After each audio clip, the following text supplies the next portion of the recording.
আসসালামু আলাইকুম রহমতুল্লাহ। প্রিয় দর্শক, আনার গাছ প্রুনিং সম্পর্কে আজকে কিছু কথা বলবো।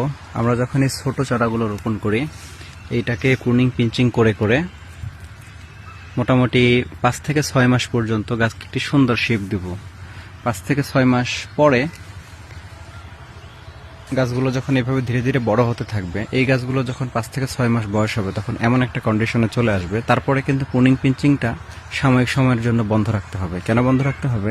এই ডালগুলোর মাথাতে কিন্তু আবার স্ত্রী ফুল সেট হবে।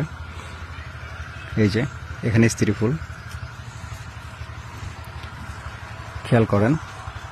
এই যে, তবে খুব চিকন এবং দুর্বল যদি হয়, খুবই চিকন, যেখানে এই যে এমন, এটা কিন্তু একদম চিকন, এই ডালগুলো কেটে ফেলতে হবে।